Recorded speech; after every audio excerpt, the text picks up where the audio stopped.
बहुत समय पहले की बात है। किसी गांव में एक सम्राट था। उस सम्राट के पास सब कुछ था। बेशुमार दौलत थी, अच्छी प्रजा थी जो उसका ख्याल रखती थी, उसके आदेशों का पालन किया करती थी और वह भी अपनी प्रजा का खूब ध्यान रखा करता था।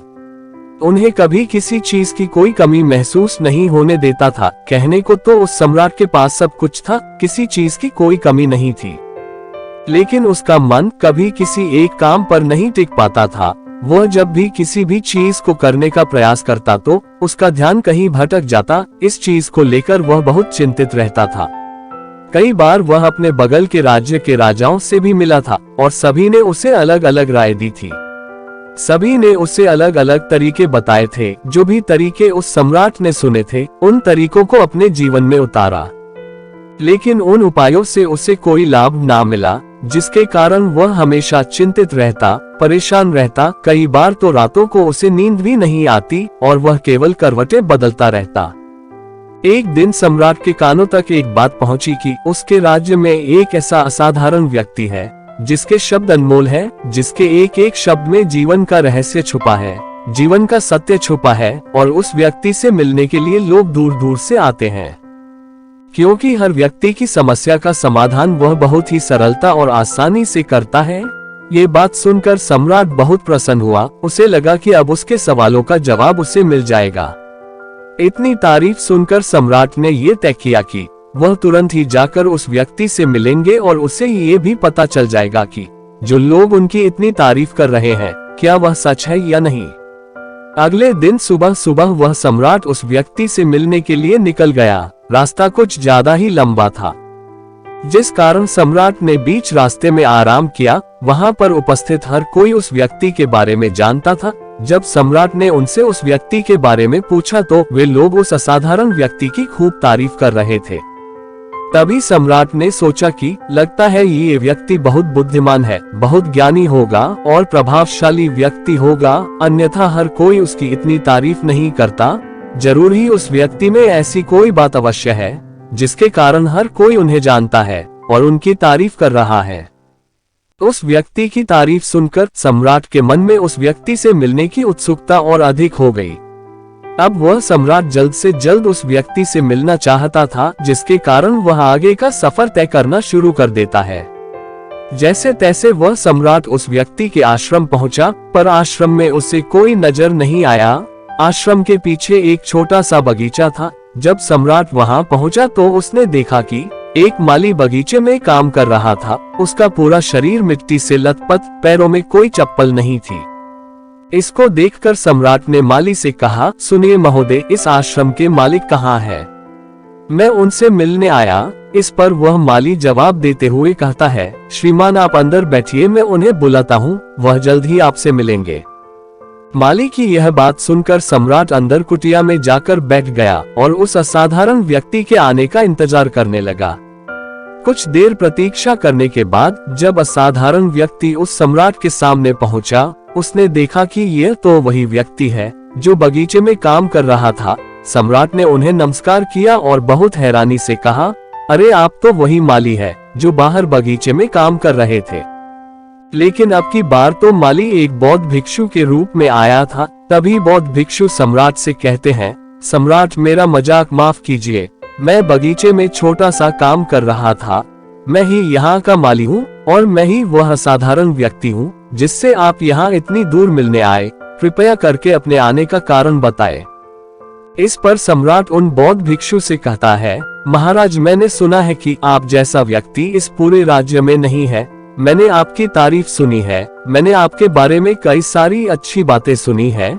मैंने ये भी सुना है कि आपके पास जो भी अपनी समस्या लेकर आता है, उसकी समस्या का समाधान आप अवश्य करते हैं। इसी कारण वश मैं आज आपसे यहाँ पर मिलने आया हूँ और मैं आपसे उपदेश सुनना चाहता हूँ। लेकिन मेरे मन में एक शंका है। इस पर बौद्ध भिक्षु सम्राट से कहते हैं, कैसी शंका? इस पर सम्राट कहता है, मैंने बहुत से विद्वानों को देखा है, बहुत से ज्ञानियों को देखा है। वे जब भी चलते हैं तो उनके पास तरह तरह की ज्ञान की किताबें होती हैं। उनके पास ऐसा कोई ना कोई संकेत जरूर नजर आता है जिससे ये पता चल सकता है कि वे लोग ज्ञानी हैं। लेकिन आपके पास तो ना कोई ज्ञान की किताबें हैं और ना ही कोई ऐसी कला के संकेत आप में नजर आ रहे हैं, लेकिन उसके बावजूद आप बहुत शांत नजर आ रहे हैं। क्या आप मुझे इसका रहस्य बता सकते हैं? इस पर बौद्ध भिक्षु मुस्कुराने लगे और सम्राट से कहते हैं, मेरा ज्ञान तो इस संस्कार में प्रकृति के रूप में हर जगह है। मैं अपना ज्ञान जीवन की सरल और साधारण वस्तुओं से ही लेता हूँ, पर महाराज आप यहाँ के समस्या को लेकर परेशान है।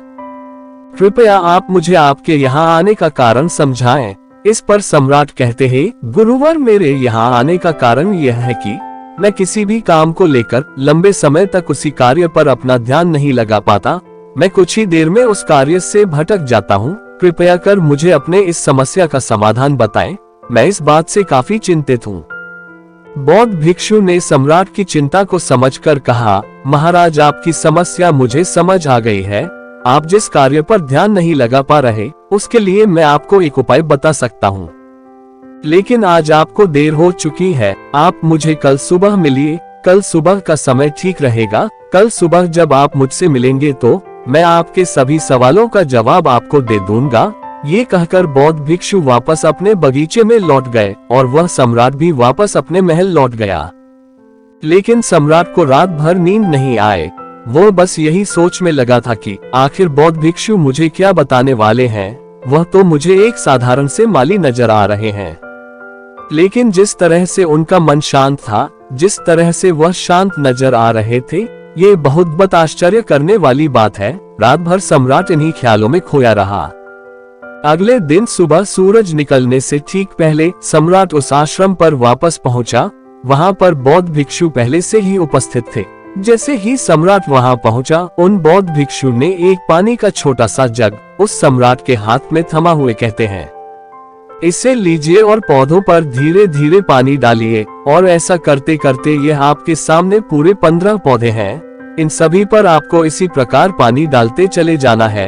लेकिन जब आप इस क्रिया को कर रहे होंगे तो उस वक्त मेरी एक बात का अवश्य ध्यान रखिएगा कि आपको इस दौरान कुछ और नहीं करना है, न कुछ सोचना है और न ही कहीं आपका ध्यान भटकना चाहिए।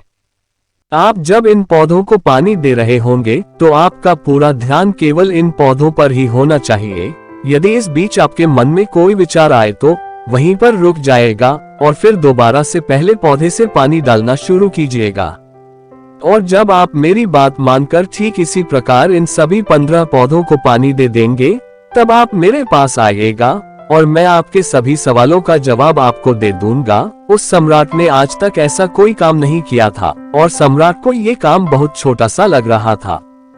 सम्राट पहली बार ऐसा कोई काम करने जा रहा था। उस पानी के जग से पहले पौधे पर बहुत ही ध्यानपूर्वक पानी दिया और फिर दूसरे पौधे की ओर आगे गया। दूसरे पौधे पर भी उसने ध्यानपूर्वक पानी दिया। फिर उसने तीसरे पौधे पर पानी देना शुरू किया ही था कि उसके मन में तरह तरह के विचार उत्पन्न होने लगे। उसे अपने महल का बगीचा याद आने लगा, जहाँ पर तरह तरह के फूल थे, तरह तरह के पौधे लगे हुए थे। तभी अचानक उस सम्राट को उन बौद्ध भिक्षु की बात याद आ गई। यदि मन में कोई भी विचार उत्पन्न हो तो उसे फिर से पहले पौधे से पानी देना शुरू करना होगा।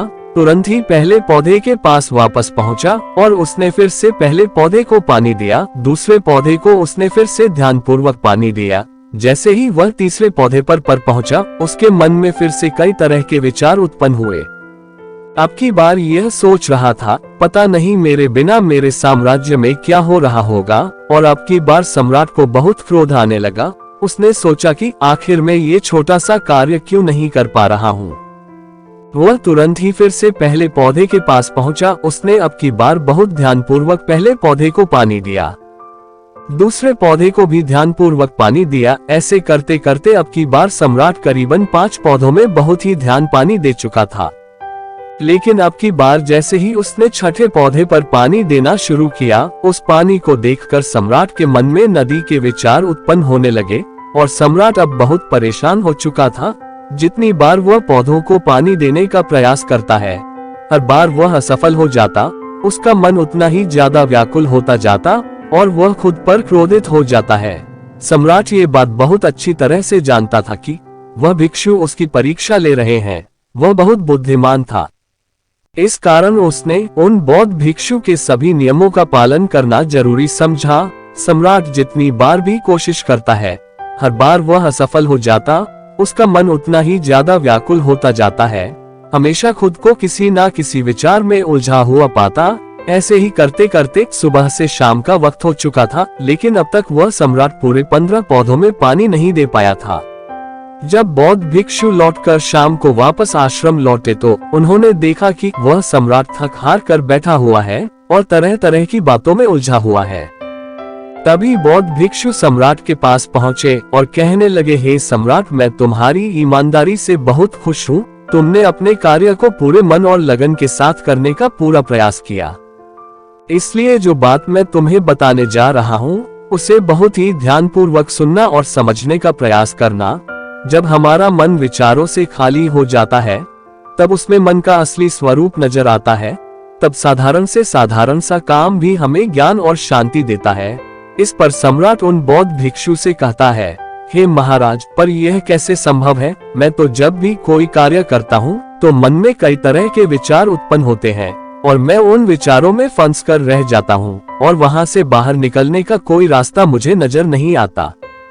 तभी बौद्ध भिक्षु मुस्कुराने लगे और सम्राट से कहते हैं, हे सम्राट, तुम पौधों में पानी नहीं डाल रहे थे, तुम तो जल्दी जल्दी अपने इस कार्य को बस खत्म करना चाहते थे। तुम्हारे मन में तो यह विचार उत्पन्न हो रहा था कि तुम जल्दी से जल्दी इन 15 पौधों में पानी दे दो और उसके बाद तुम मुझसे मिल सको, मुझसे अपने प्रश्नों का उत्तर जान सको। किसी कारणवश ये कार्य तुम्हें बोझ सा प्रतीत हो रहा था, मानो मैंने तुम्हारे कंधों पर एक बोझ रख दिया हो, और यही कारण है कि तुम अपने आप को इस पल में रोक नहीं पाए। जब हमारे सामने रखा हुआ कार्य बोझ लगता है तो हम उसे बस जैसे तैसे खत्म करना चाहते हैं और उस काम को करते समय हम अपना पूरा ध्यान उस कार्य पर नहीं दे पाते। किंतु अगर तुम इस पल के महत्व को समझ पाते, इसके महत्व को महत्व दे पाते और केवल पौधों और पानी पर ध्यान देते तो तुम्हें कोई भी विचार परेशान नहीं कर पाते।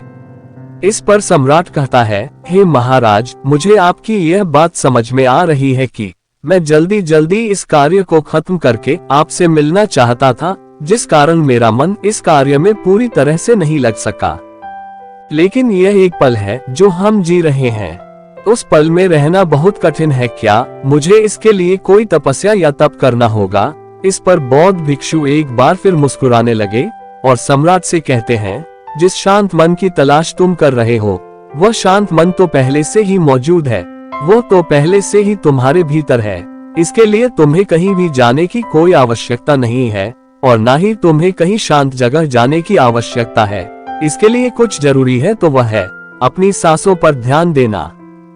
इसलिए अपनी सांसों पर ध्यान देना सीखो। हम किस तरह से सांसें ले रहे हैं और किस तरह से त्याग रहे हैं, इस बात को देखने और समझने का प्रयास करें।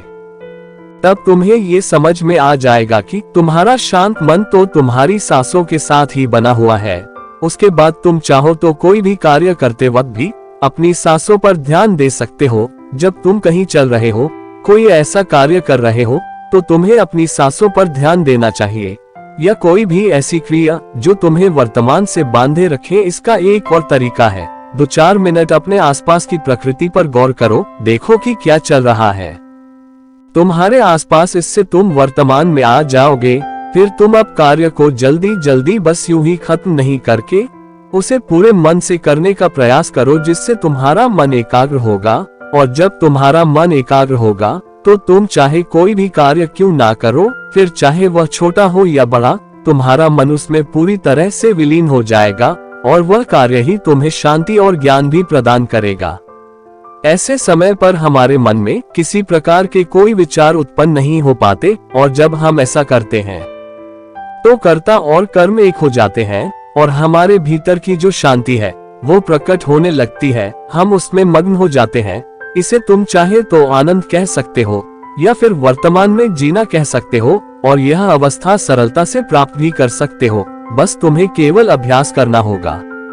बौद्ध भिक्षु सम्राट से कहते हैं, जो मन मुश्किलों में शांत रहता है, मुश्किलों से भागता नहीं है, केवल सचेत रहता है, वह मन हर परेशानी को पार कर सकता है, हर दुविधा से बाहर निकल सकता है।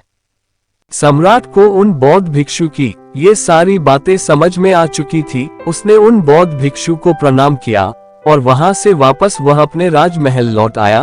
उसने अपनी सांसों पर ध्यान देना शुरू किया और धीरे धीरे इस निरंतर अभ्यास के कारण वह अपने हर कार्य को ध्यान और मन लगाकर किया करता था, जिससे उसे असीम शांति मिलती थी और वह छोटे छोटे कार्यों से भी ज्ञान प्राप्त कर लेता था।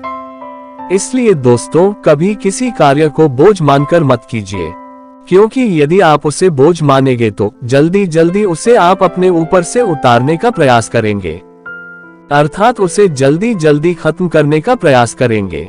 लेकिन इस प्रयास के दौरान आप जो भी कार्य करेंगे वह पूरे मन और लगन से नहीं हो पाएगा, और ऐसे में आप उस कार्य को जो अंजाम देना चाहते हैं, हो सकता है कि आप उसे अंजाम भी न दे सके, और इसी कारणवश आपके मन में तनाव भी पैदा हो जाता है। हम चिंतित रहने लगते हैं, परेशान रहने लगते हैं, क्योंकि जो अंजाम हम उस कार्य को देना चाहते थे, अंजाम हम उस कार्य को ना दे सके। और हम में से अधिकांश लोग यही गलतियां करते हैं। जब उन्हें कोई कार्य सौंपा जाता है तो वह उस कार्य को करने का प्रयास तो करते हैं, लेकिन वह चाहते हैं कि वह कार्य कितनी जल्दी खत्म हो जाए, और वह उस कार्य को करते वक्त अपने आप को वहां नहीं रख पाते, बल्कि उनका मन तो कहीं और ही भटकता रहता है, जिससे हमारा मन हम पर हावी होने लगता है, हमें तरह तरह के विचार दिखाता है और हम उन विचारों में डूबते चले जाते हैं, हम उन विचारों में फंसते चले जाते हैं, और फिर वहां से हमें निकलने का कोई रास्ता नजर नहीं आता, जिससे हमारे मन में तनाव पैदा होने लगता है। हम बहुत परेशान रहने लगते हैं। हम चाहकर भी किसी कार्य को नहीं कर पाते, और जो कार्य हमें वर्तमान की ओर ले जा सकता था, उस दरवाजे को हम खुद ही बंद कर देते हैं, क्योंकि वह कार्य हमें बोझ लगने लगता है। इसलिए जब भी आप कोई कार्य शुरू करना चाहते हैं तो उससे पहले अपना पूरा ध्यान अपनी सांसों पर केंद्रित करें, और फिर आप चाहे तो अपने काम के दौरान भी अपनी सांसों पर अपना ध्यान लगाए रख सकते हैं, और यही सांस का जो ध्यान है यह आपके काम के ध्यान में परिवर्तित हो जाएगा, और इस कार्य में जो भी कठिनाइयां उत्पन्न हो रही हैं उसे आप पल भर में सुलझा देंगे। फिर चाहे कैसी भी विपरीत परिस्थितियां आपके सामने क्यों ना आ जाए, आप उस कार्य को पूरे मन और लगन के साथ पूरा करके ही रहेंगे। अगर आपको इस कहानी पसंद आया है तो अपने दोस्तों के साथ जरूर शेयर करें। नमो बुद्धाय।